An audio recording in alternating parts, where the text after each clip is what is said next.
오늘은 왕들의 역사 마무리하는 시간을 갖도록 하겠습니다. 자료를 만들다 보니 양이 엄청 많아서 2주에 걸쳐서 마무리를 하겠습니다. 이거 작년부터 하던 거라서요. 양이 많습니다.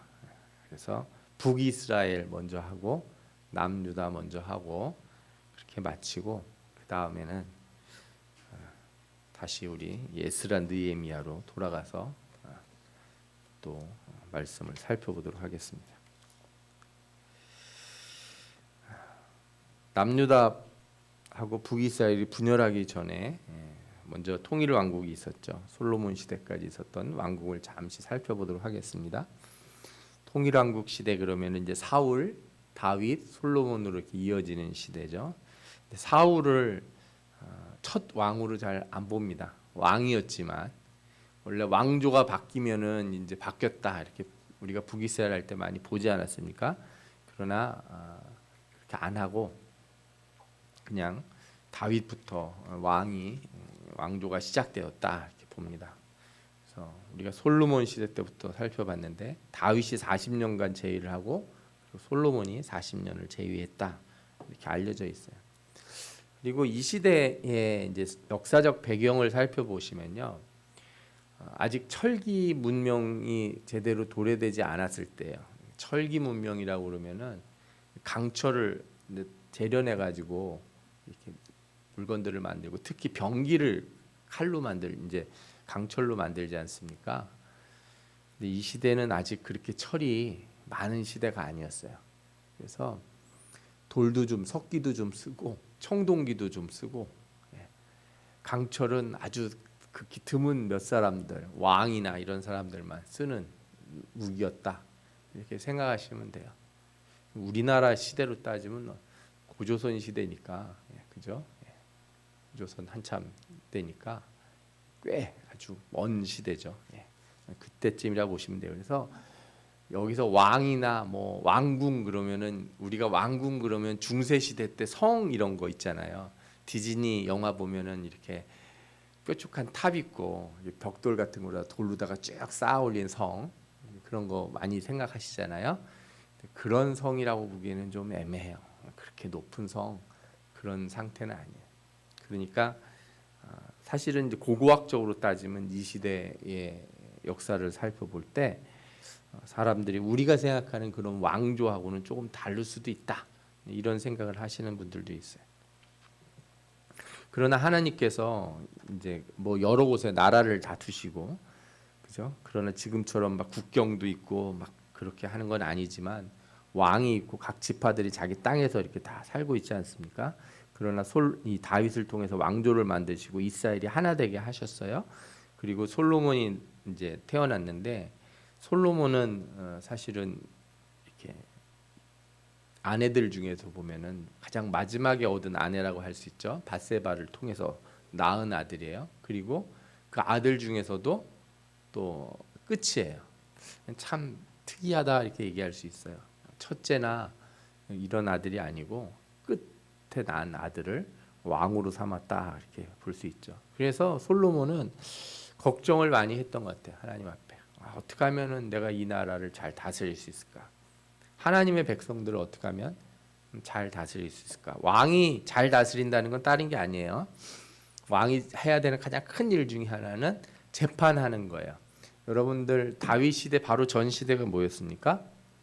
사사 시대잖아요. 사사라고 하는 말의 뜻이 뭐예요? 재판하는 사람이에요. 판단하는 사람. 저지 영어로 말하면 재판관들이에요. 사사가 하는 일은 뭐냐면 백성들이 싸움이 나거나 뭐 분쟁이 있거나 뭐 다툼이 있거나 그러면 사사한테 와서 물어보는 거예요. 이거 누가 잘한 거고 누가 잘못한 겁니까? 그러면 사사가 뭐래요? 재판관이 돼서 판단을 해주는 사람. 그게 원래 사사의 가장 큰 일이에요. 막 이렇게 싸우고 이렇게 무슨 장군처럼 전쟁을 하는 사람이 사사가 원래 그런 사람이 아니라 사사가 원래 이렇게 재판을 해주는 사람이거든요. 사사가 없어지고 왕 시대가 됐잖아요. 그러니까 왕이 해야 되는 일이 뭐냐? 재판하는 일이라고요. 솔로몬이 지혜를 구했다는 것은 다른 게 아니고 머리가 똑똑해지려고 그런 게 아니라 어떻게 하면 하나님 말씀을 잘 깨달아서 하나님 말씀이 율법이니까 그 법을 근거로 해서 백성들에게 참되게 공의로운 재판을 할 수 있을까? 이걸 고민해서 지혜를 달라고 한 거죠. 하나님이 그걸 너무 기쁘게 보시고 지혜를 주셨어요. 전무후무한 지혜를 갖게 됐는데 성경을 통해서 우리가 보면 솔로몬이 그 지혜를 가지고 하나님을 아는데 힘쓴 게 아니라 세상에 대해서 알려고 힘썼어요. 어떻게 이 세상이라는 게 도대체 뭔가? 인생이라는 게 뭔가? 그렇죠? 뭐가 즐거운 일이고 뭐가 맛있는 거고 뭐가 재밌는 거고 요즘 말로 해보면 진짜 안 해본 거 없이 다 해왔어요. 그리고 나서 뭐라 그래요? 해봤는데 아무것도 없더라. 여러분들 해본 사람이 얘기하잖아요. 해봐도 아무것도 없더라. 어때고 어때다. 그리고 뭐라 그래요? 하나님 말씀을 지켜 행하는 것이 가장 중요한 거다. 이런 얘기를 전도서에서 하죠.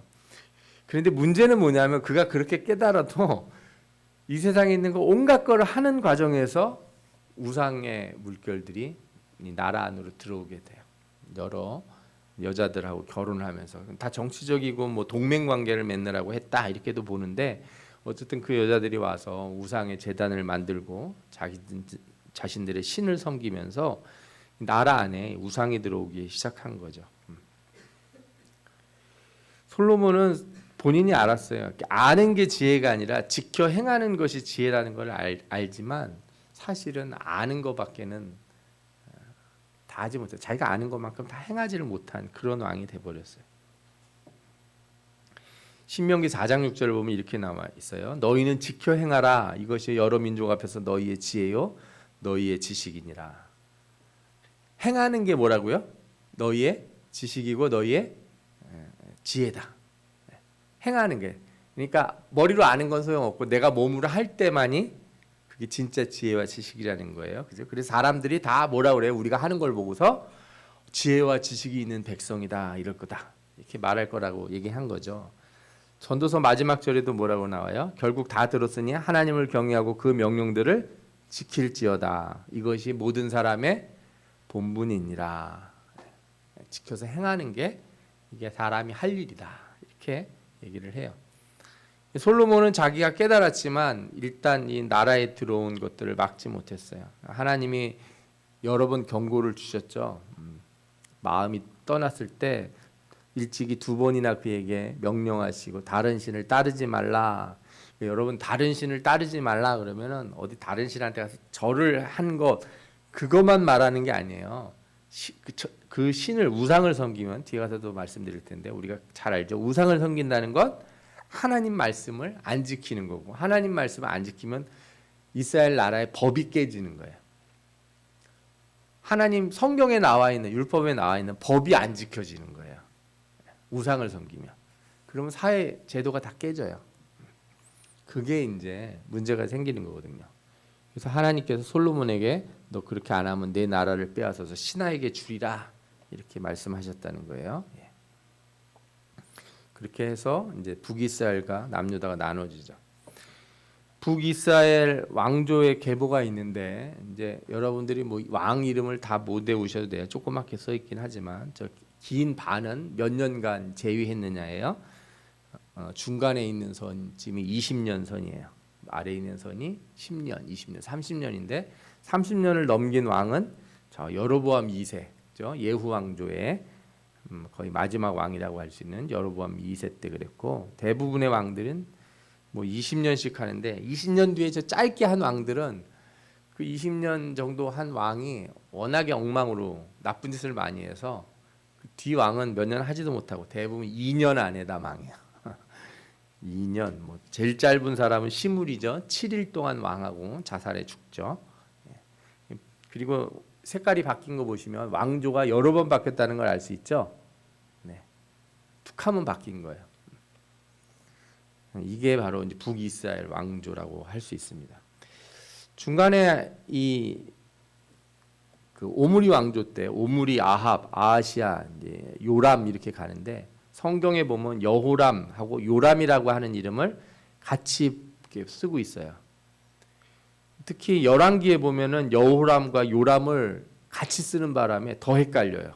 왜냐하면 남유다의 왕 중에도 같은 이름이 있어가지고 더 헷갈리는 면이 있어요. 역대기에는 요람이라고만 나와 있어요. 여러분들이 열왕기상하, 역대상하 읽을 때 여호람과 요람이라고 하는 이름이 동명이라는 걸 알아두시면 좋아요. 그리고 북이스라엘에도 이 이름이 있고 남유다에도 이 이름이 있다는 거예요.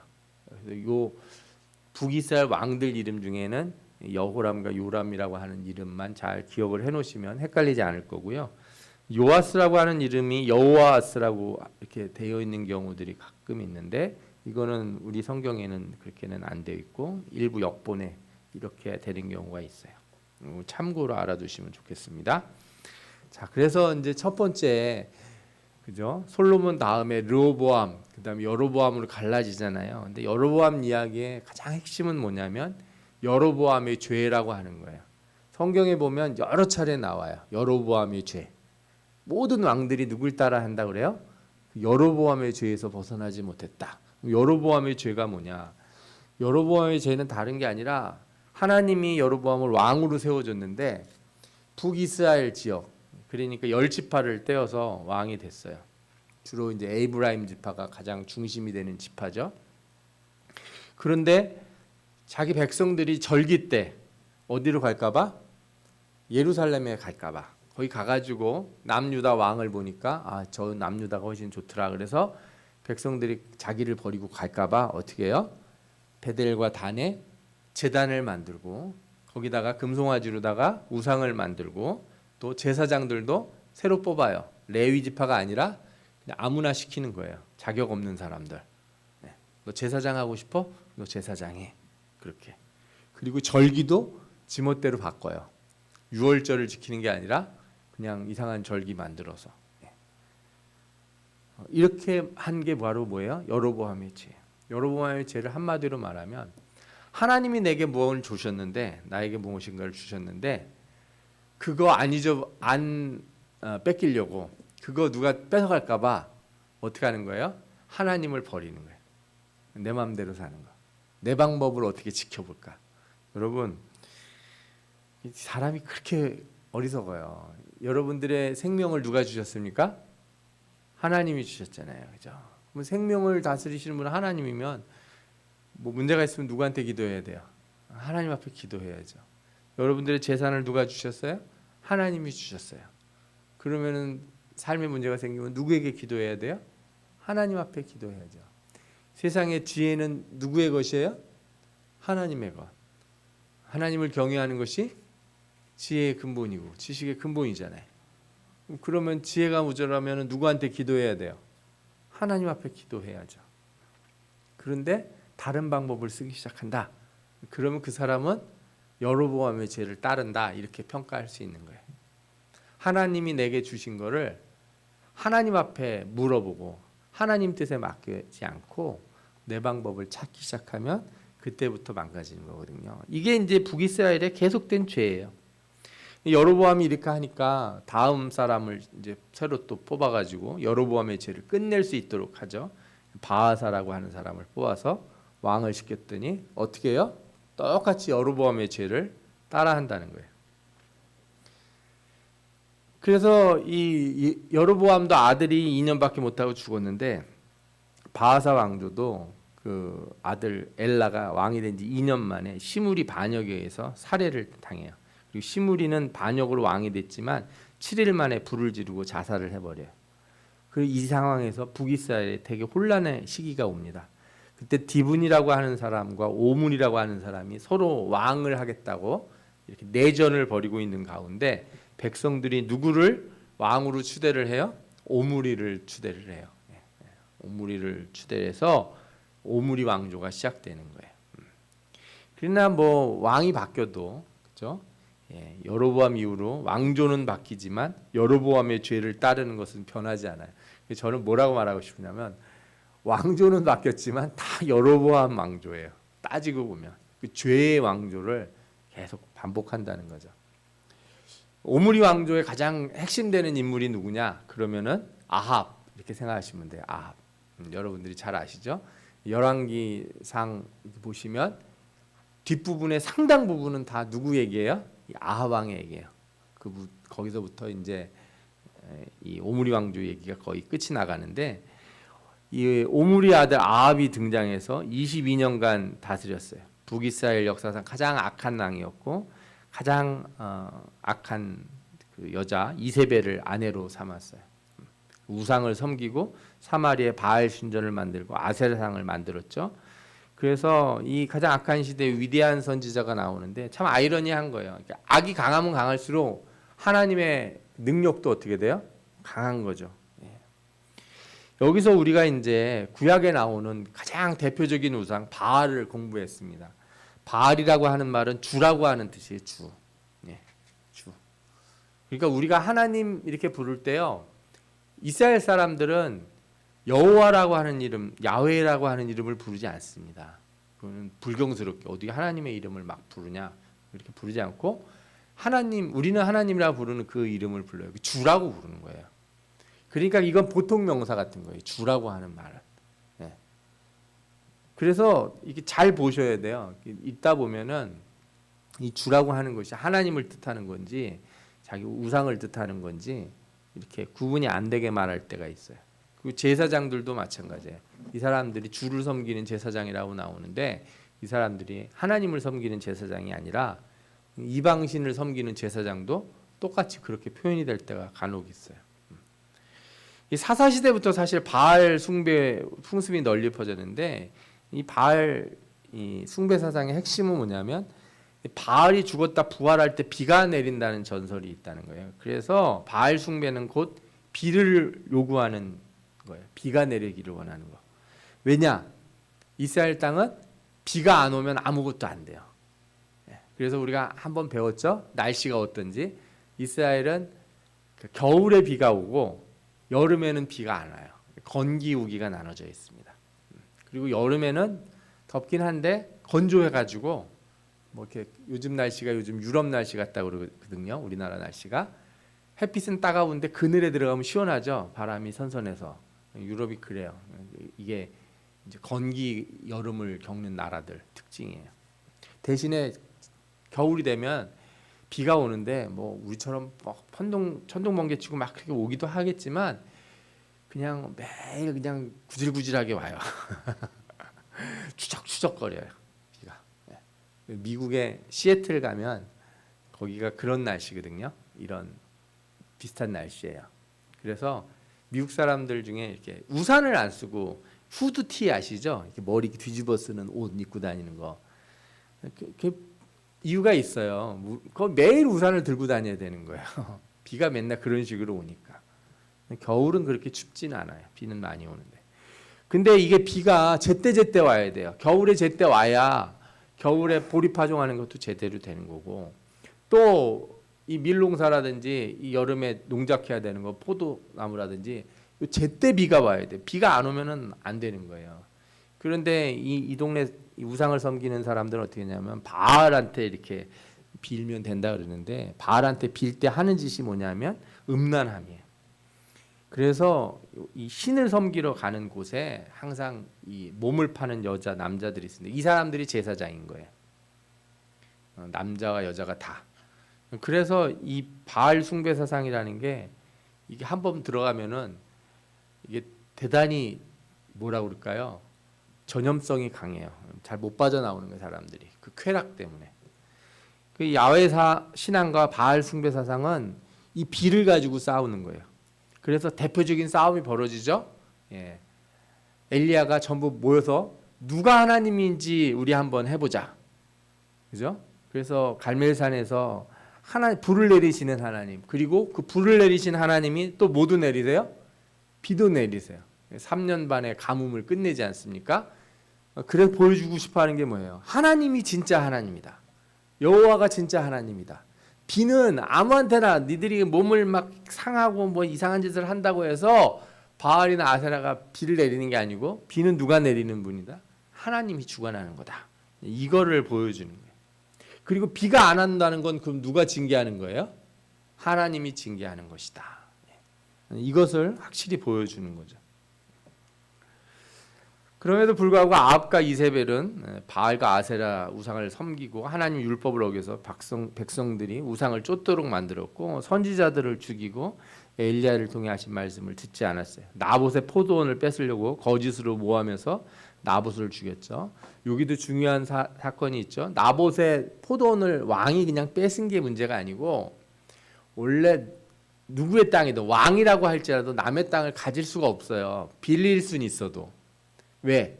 때가 되면 돌려줘야 돼요. 신연이 있어서. 신연을 안 지킨다는 건 뭐예요? 하나님을 안 믿는다는 거예요. 하나님을 믿으면 신연을 지키는 거예요. 이스라엘의 경제는 요즘으로 따지면 공유 경제, 빌려 쓰는 경제예요.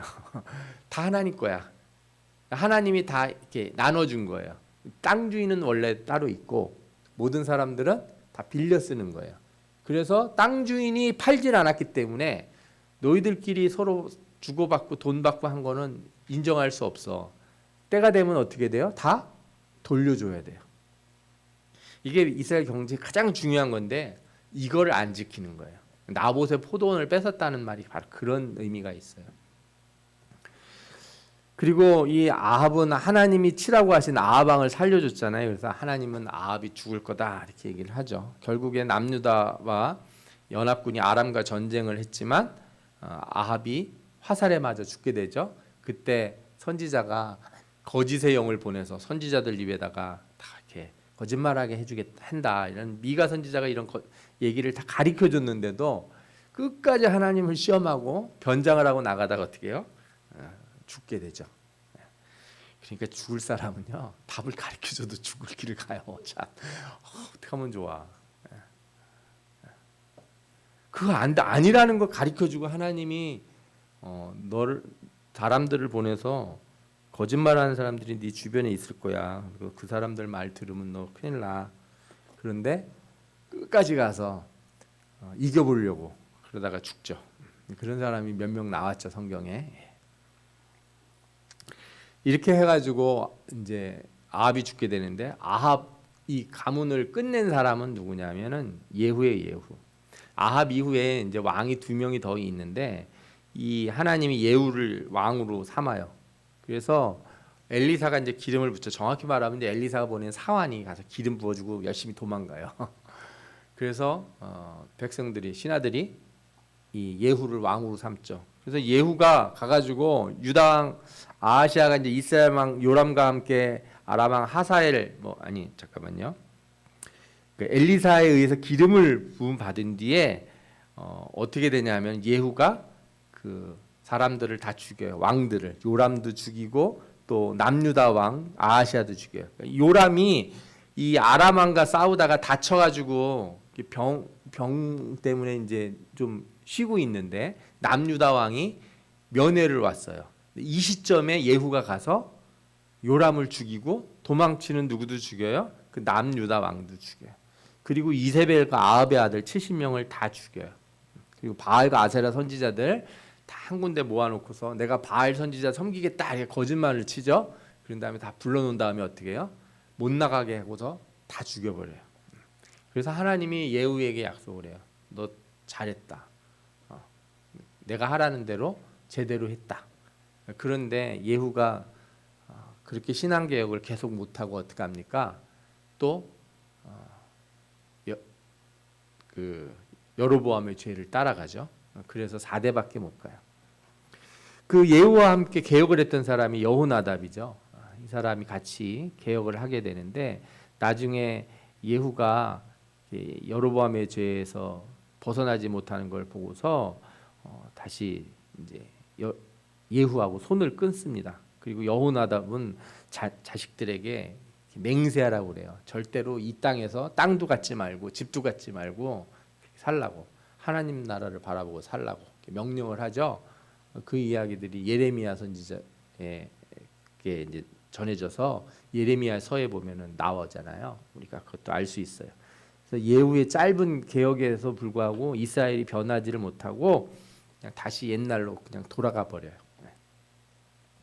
예후 왕조에는 이제 예후와 요아스로 이제 왕조가 이어지는데 뭐 이 시대에도 여전히 이제 그 엘리야의 그 다음 선지자인 엘리사가 후계자로서 일을 하죠. 그리고 이스라엘 구원자로서 마지막 기적을 막 베풀어줘요. 그래서 이제 요아스가 아람을 이길 수 있게 하는데 그 활을 쏘고 그 다음에 화살로 다 땅을 치라고 그랬는데 그 세 번밖에 안 치잖아요. 두세 번밖에. 그걸 한 열댓 번 쳤으면 완전히 이길 수 있는데 왜 그 조금 쳤냐 이렇게 해가지고 안타까워하고 죽지 않습니까? 그래서 제가 이 생각을 해봤어요. 아니 그러면 처음부터 말해줄 때 그거 땅바닥에 치는 게 저 아람 군대를 치는 횟수다. 많이 치시라. 그러면 이길 수 있다. 근데 그런 말을 하나도 안 해주고 화살 주고 치라고 그러잖아요. 그러니까 왕이 그냥 아무 생각 없이 몇 번 툭툭 치죠. 그래서 제가 생각을 해봤어요. 왜 안 가르쳐주고 그거 조금밖에 안 쳤다고 뭐라 그러나. 그게요. 그게 가르쳐줄 수 있는 게 아니어서 그래요. 저는 보니까 하나님이 이렇게 그러니까 평상시에 내가 마음이 똑바르고 하나님을 향한 사람은 기회가 올 때 기회를 잘 잡아요. 저는 그렇게 생각해요. 가르쳐 준다고 되는 건 아니다. 하나님이 안 가르쳐 주는 이유도 있는 거예요. 그리고 그걸 자기가 그렇게 실수를 해서 깨달았으면 그 뒤에 어떻게 해야 돼요? 하나님을 온전히 섬겨야 되잖아요. 사실 예후 왕조가 예후가 이제 기름을 그렇게 부음 받았기 때문에 엘리사를 엄청 두렵게 생각했어요. 그래서 그 밑에 왕들도 엘리사한테 와서 묻고 그랬단 말이에요. 그럼에도 불구하고 왕조가 바뀌지 않아요. 그러나 이 예후 왕조는 이제 이스라엘의 마지막 번영을 이끌게 되는데 이 요아스가 끝나고 나서 여로보암 2세가 북이스라엘의 왕이 되고서 번성을 하게 돼요. 그래서 성경을 보면 여로보암 2세로 안 나오고 그냥 여로보암이라고 나와요. 갑자기 왜 여로보암이 또 나오지 그렇게 생각하실 수 있는데 여로보암 2세가 예후 왕조의 마지막 왕이에요. 제대로 된 왕. 그래서 이 여로보암 2세 때 북이스라엘이 엄청 잘 살게 됩니다. 제가 그래서 여러분들한테 뭐라 그랬냐면 하나님이 기근으로 징계로 막 아람 군대 보내서 막 못 살게 굴고 힘들게 하고 그죠? 괴롭게 만들었는데도 하나님 앞에 회개를 안 해서 그래 너 어디 한번 잘 해봐라. 성경에 나오잖아요. 아무도 돌봐주는 사람이 없는 걸 보시고 안타까워하셔서 하나님이 한번 축복을 주세요. 여로보암 2세 때 이스라엘이 엄청 잘 살게 됩니다. 막 길에 금은이 돌아다닐 정도로 잘 살게 돼요. 그런데 그 시대에 우상이 어마어마하게 또 번져요.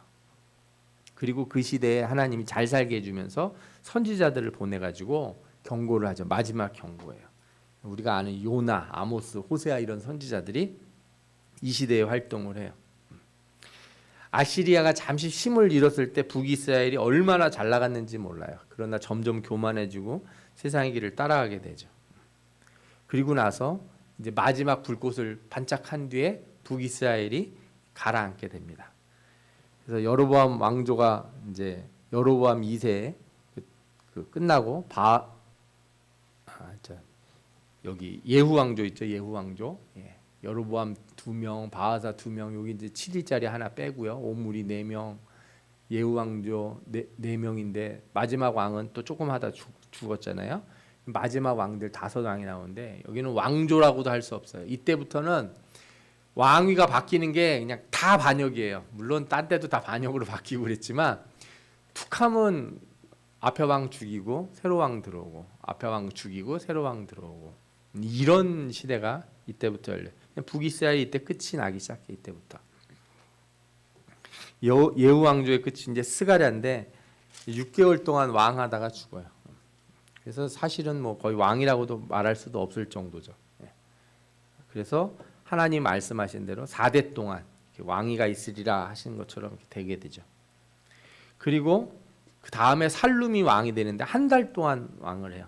한 달을 못 버티고 반역으로 죽어요. 그리고 살룸이 이제 무나엠이 이 살룸을 죽이고 왕이 되죠.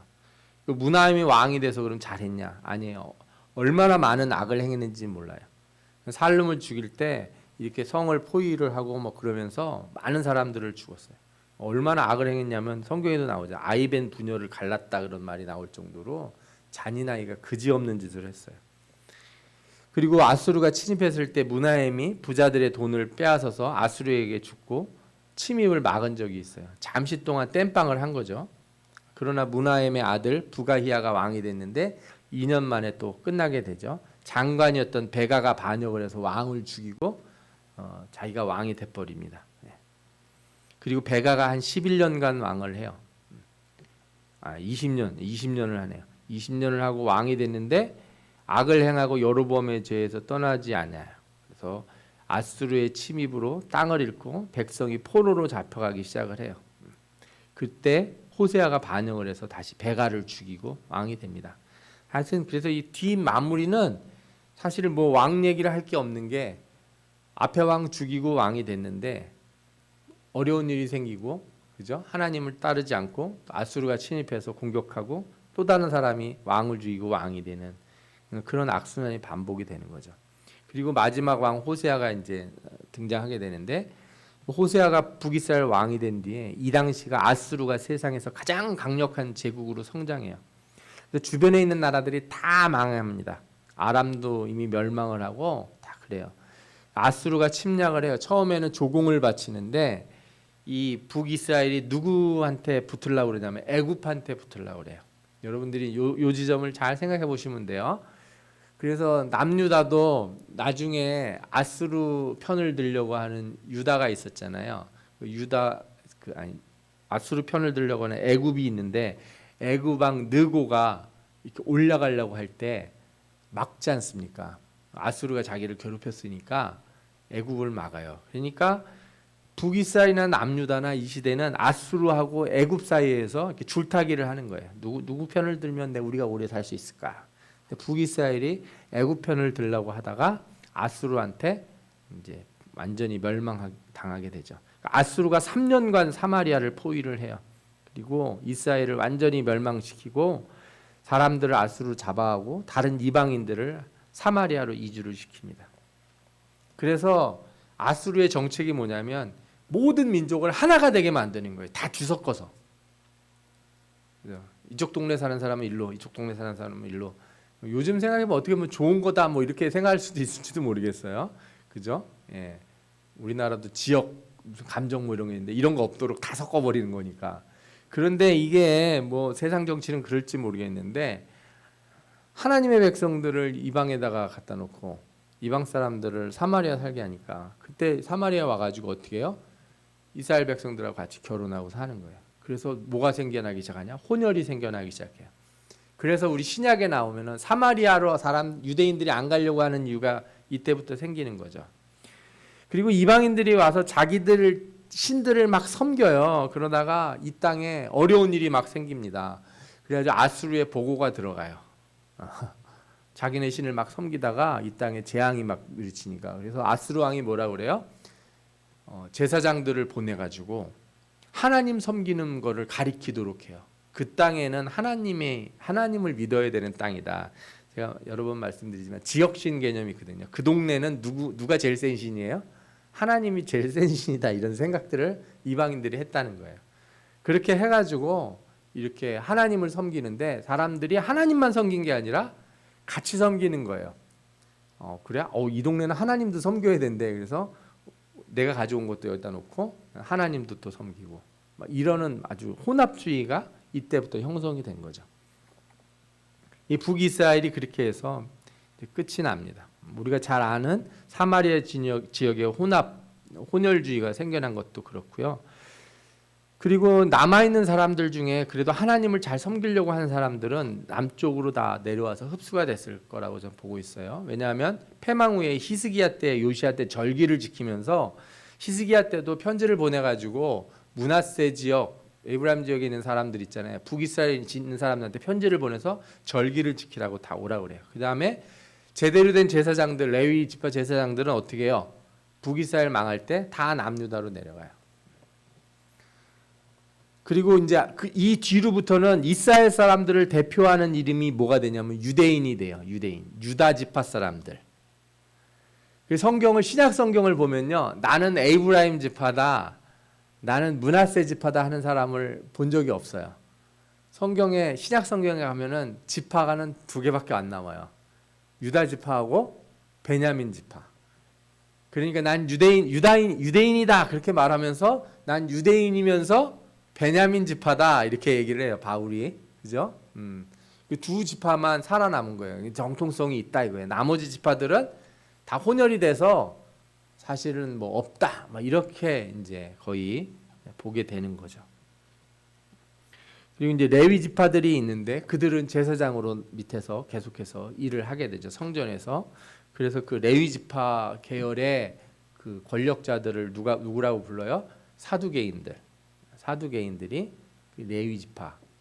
원래 이제 사독이라고 하는 사람의 후계자들인데 사독이라고 하는 레위 지파 제사장의 후계들이에요. 그래서 사두개인이라고 하는 이름을 붙인 건데 이제 이런 사람들 빼고는 이스라엘 사람들이라는 표현이 거의 없어요. 이스라엘이라고 하는 게 이제 전체 명칭으로 나와 있지만 그냥 우리가 다 유대인이라고 부르게 된 이유가 이때부터 생기는 거죠. 정리를 좀 해보겠습니다. 우리가 북이스라엘 왕들을 보면서 이제 다시 한번 쭉 살펴봤는데 자세한 것들은 우리 유튜브에 기록이 다 남아 있으니까 강의한 것들, 설교한 것들 다시 한번 보시면 좋겠고 필요한 거는 제가 몇 가지 여러분들에게 좀 교훈들을 말씀드리자면 첫 번째로는 모든 권세가 다 하나님께로 온다는 거예요. 다윗뿐만 아니라 여로보암에게 나라를 주시고 뭐 아람 왕도 세우시고 아수르나 바벨론 왕을 세우신 분은 다 누구예요? 하나님이에요. 그런데 하나님으로부터 권세가 나오는데 하나님이 기름을 부으셨는데도 불구하고 자기 힘으로 그걸 지키려고 애쓰다가 여로보암의 죄에 빠지는 거예요. 하나님이 나를 지금까지 복 주셔서 여기까지 이끌어 주셨는데 내가 그거 어떻게 하면은 지키고 살까? 그렇죠? 여러분들 내가 10년을 모은 것도요. 하나님이 딱 치시면 한 번에 다 날아가 버려요. 그리고 또 하나님이 한 번에 다시 채워 주시기도 해요. 하나님 손에 온전히 맡겨야 돼요. 그리고 여러분들이 세상에서 아무리 많은 걸 가지고 있든 뭐라든 예를 들어서 지식이든 건강이든 돈이든 뭐 권력이든 그거 들고 천국 가는 건 아니잖아요. 우리 아이들한테 설교할 때 아이들 눈빛을 보면 그게 보이는데 얘들아 너희들 아무리 그거 많이 가지고 있어도 그거 못 가져간다. 천국에. 그러면 애들이 이렇게 잘 쳐다봐요 저를요. 첫 번째로 제가 그 이유를 얘기해 주죠. 너희들 엄마 아빠가 지금 너희들이 갖고 싶어하는 거 그거 가지고 노냐? 그랬더니 안 논대요. 거봐 어른 되면 너 지금 좋아하는 거 하나도 안 해. 어른 되면 딴 거 하게 돼. 그러니까 그거에 집착하지 마. 이렇게 얘기를 해줘요. 그럼 이게 이제 그래도 이게 재밌는데요. 이렇게 얘기를 하죠. 그리고 할머니 할아버지 돌아가실 때 봤어? 네, 봤다는 거예요. 할머니 할아버지가 다 가져가시디? 네, 아니래요. 거봐 엄마 아빠 돼서 가지고 있는 것도 죽으면 다 놓고 가야 돼. 그거 붙들고 살려고 애쓰면 안 돼. 너무 어려운 걸 제가 가르쳐줬나요? 어른들도 잘 못 깨닫는 거. 북이스라엘 실패는 한마디로 말해서 하나님으로부터 모든 것이 왔다는 걸 잊어버린 사람들에게 오는 거예요. 두 번째로는 우상 숭배라는 거는요. 종교적인 게 아니고요. 삶에 관한 거예요. 사회, 제도에 관련된 거예요. 여러분들 헌법에는 헌법 정신이라는 게 있어요. 우리나라도 헌법이 있으면. 예를 들어 미국은 미국 수정 헌법 있잖아요. 미국 헌법에는 나름의 정신이 있어요. 청교도 정신이 있고 개척자 정신이 있어요. 그래서 걔네들은 총기가 허용이 되는 이유가 그거예요. 땅을 그렇게 개척하면서 자기 집을 삼았으니까. 우리 집에서 도둑이 들어왔다고 우리가 막 때리고 막 하잖아요. 그럼 과잉 방어로다가 법에 기소를 당할 수 있어요. 우리 집에 도둑이 찾아왔는데도. 네. 미국은 누가 내 집에 들어왔잖아요. 아무 이유 없이 내가 총을 쏴도 그건 정당방위예요. 말하자면 그런 식의 법에는 법 정신이라는 게 있기 마련이거든요. 어느 나라든지 간에. 그러면 성경에 있는 율법에는 뭐가 있어요? 하나님이 이 땅을 다스리시는 뜻이 있어요. 이게 중요한 거예요. 그러니까 내가 하나님을 섬긴다는 건 제사만 드리는 게 아니고 제사법도 있지만 도덕법도 있고 사회법도 있다고요. 그걸 지켜야 되는 거예요. 제사만 드리는 건 소용이 없는 거예요. 이사야서 1장에 나오는 말씀의 핵심이 뭐예요? 나는 너희들의 제사가 아주 질렸다 이거예요. 난 너희들이 가지고 오는 양, 소, 그 기름 난 하나도 원하지 않는다. 왜? 너희들이 공의를 행하지 않기 때문에. 왜 율법 중에서 제사법만 지키고 왜 사회적인 법들, 경제적인 법들을 하나도 안 지키냐 이거예요.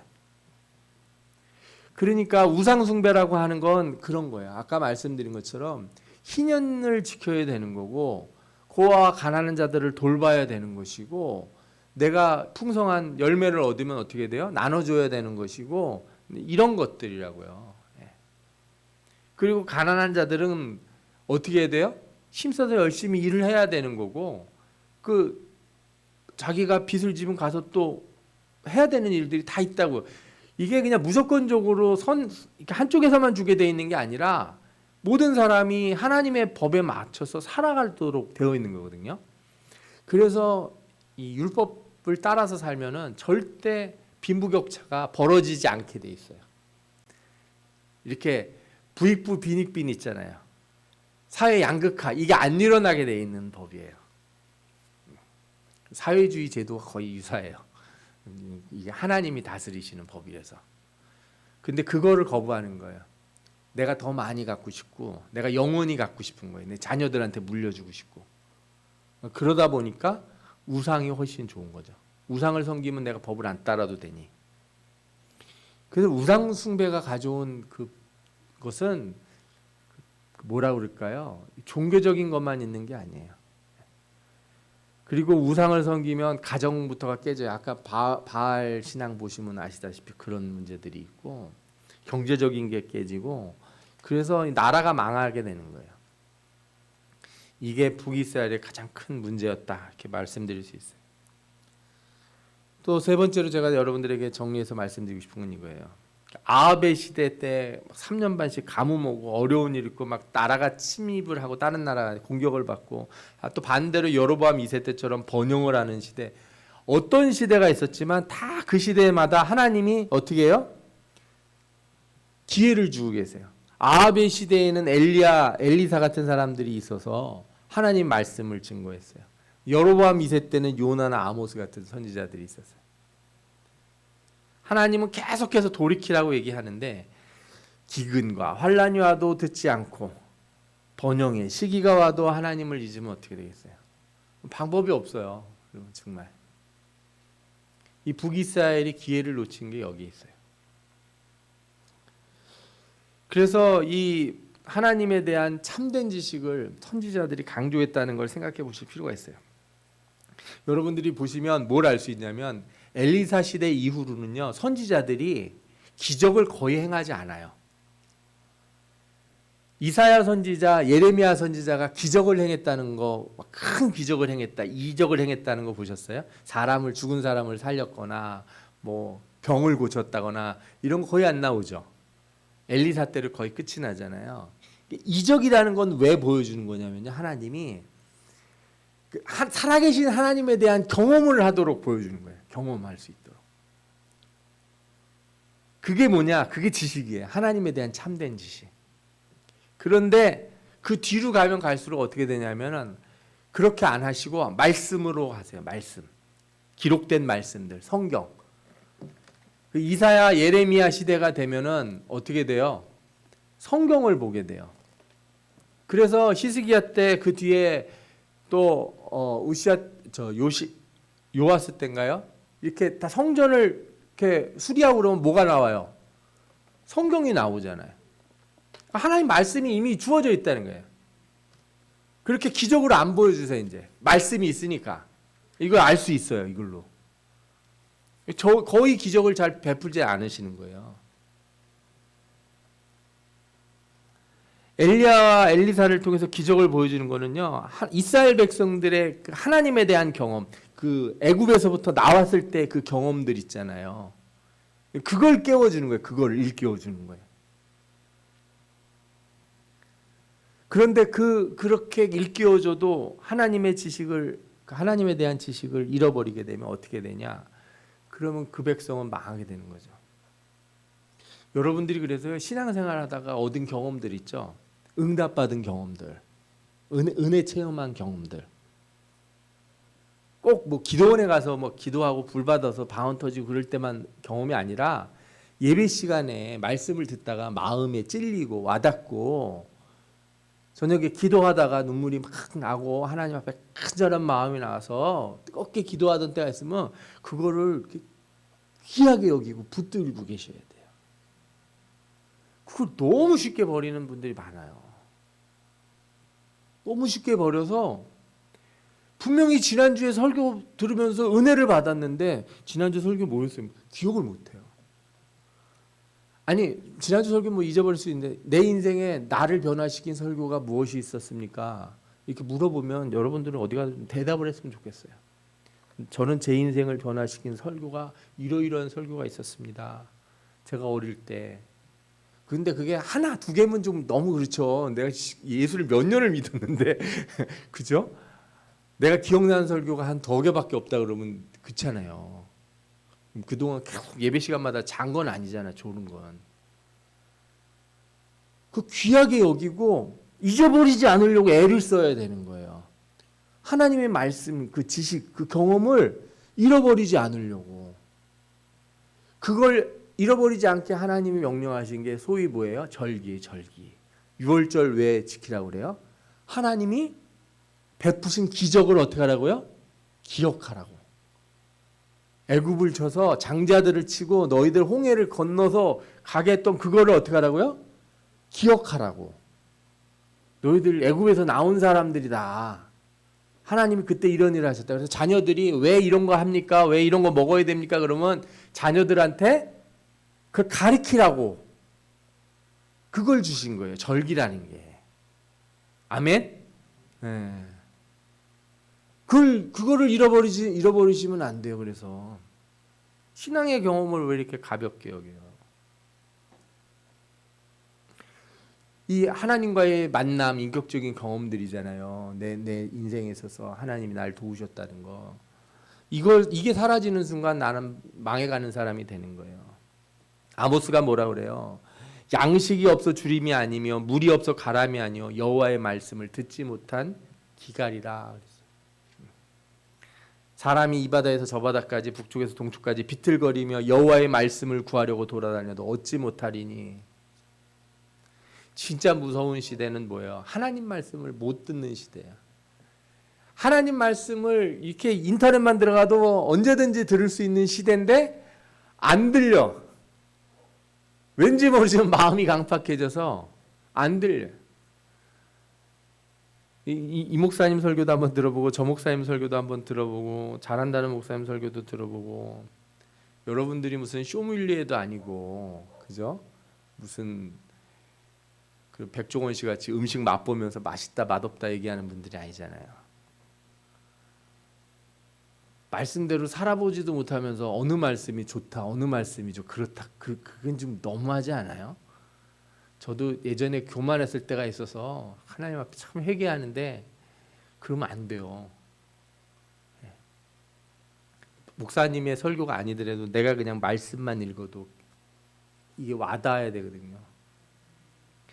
어떤 분들이 그러더라고요. 자기는 처음에 예수 믿을 때 마태복음 읽다가 예수님 십자가 달려 죽으시는 그 부분 읽으면 못 읽었대. 막 눈물이 나서. 지금은 그런 게 없어요. 막 마음을 찔리는 구절. 지난번에는 이 구절을 한 번만 읽어도 막 마음이 너무 막 찔려가지고 막 회개가 나왔는데 그 다음에 똑같은 걸로 설교 들으면 어때요? 지난번 들었던 건데 그런 생각이 든다니까요. 그게 바로 뭐예요? 하나님의 말씀을 구하려고 돌아다녀도 얻지 못하는 때라는 거예요. 그게. 호세아를 통해서 북이스라엘에게 하신 말씀이 뭐예요? 내 백성이 지식이 없음으로 망하는도다. 하나님의 이름을 모른다가 아니라 이 지식이 없다는 게 뭐예요? 경험이 없어졌다는 거예요. 하나님 앞에 응답받고 막 감격하는 경험, 예배의 감격 같은 게 사라지고 내가 하나님 막 붙들고 기도하고 싶은 그 마음들이 그런 게 막 사라져 버렸을 때 그래서 뭐라 그래요? 내가 지식을 버렸으니 나도 버렸다는 거예요. 내가 너희들에게 은혜를 베풀고 말씀으로 깨닫게 해주고 삶에서 복을 주고 그랬을 때 왔던 그 경험을 왜 그렇게 쉽게 버렸냐 이게. 내가 지식을 버려 나도 너를 버려 내 제사장이 되지 못하게 할 것이요 내가 내 하나님의 율법을 잊었으니 나도 내 자녀들을 잊으리라. 그 호세아가 하신 말씀이잖아요. 그러면서 우리에게 하신 말씀이 있어요. 에이브라임아 내게 어떻게 하랴, 유다야 내가 내게 어떻게 하랴, 너희의 인애가 아침 구름이나 쉬 없어지는 이슬 같도다. 회개는 해도 반짝하는 거죠. 잠시, 그렇죠? 잠깐 있는 것처럼.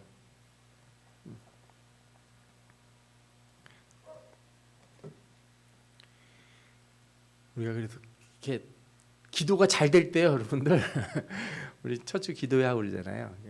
기도 잘 될 때 좀 오래 앉았다가 하세요. 기도가 잘 됐는데 빨리 가야 되겠다 걱정이 되고 그래서 무슨 마음인지는 저도 알지만 기도가 잘 되는 날은 그거 놓지 않으려고 막 애를 좀 쓰세요. 아멘. 은혜 받은 날은 그 은혜 받은 내 마음에 그 마음 부드러워진 그 마음을 유지하려고 좀 애를 쓰시라고. 하나님 앞에 감사하는 마음이 넘치고 내가 교회를 위해서 뭘 좀 더 해볼까, 내가 다른 사람들에게 어떻게 하면 복음을 더 전해볼까 하는 그런 귀한 마음이 생겼을 때 어떻게 하라고요? 그거를 좀 어떻게든지 좀 이거 꺼지지 않게 하려고 막 촛불에 불 붙었는데 이제 막 장작 같은 게 있어서 불이 확 타던 사람은 바람이 좀 불어도 이 장작불이 안 꺼지거든요. 근데 개인신이 촛불 같은 거 하나 켰는데 그냥 막 벌떡 일어나 버리면 훅 꺼져 버린다니까요. 너무 제가 보면 너무 그래서 어느 때는 막 안타까운 분들이 있어요. 이제 아까부터 불 붙이려고 그렇게 애를 쓰다가 이제 무슨 불이 붙었는데 좀 타나 싶었더니 그냥 일어나 버리면은 마음이 얼마나 속상한데요. 저분 조금만 더 하면 좋을 텐데 조금만 더 타고, 그죠? 조금만 저 불길을 좀 가지고 갔으면 좋겠다는 생각이 들거든요. 뭐 기도할 때뿐만 아니라 말씀을 볼 때 우리 삶의 선한 일을 실천할 때 모든 영역에서 그게 될 때가 있어요. 공부도 공부할 때가 있어요. 뭐 공부 잘 될 때 학생들 열심히 공부해요. 알았죠? 일도 청년의 때 열심히 일하세요. 나이 들면 저녁에 밤새서 일 못해요. 다 때가 있는 거예요. 그 귀한 마음들 내게 왔을 때, 내가 열심히 주어졌을 때, 그죠? 성전에 와서 막 내가 뭔가를 하고 싶은 마음이 드는 것도 아무 때나 오는 거 아니에요. 그 때가 있어요. 그럴 때가 오면 그거 어떻게 하라고요? 귀하게 붙들고 하나님 앞에 기도하시라. 하나님 앞에서 일하시라 이거죠. 여러분들에게 하나님 복을 주실 줄 믿습니다. 오늘 같이 기도하겠습니다.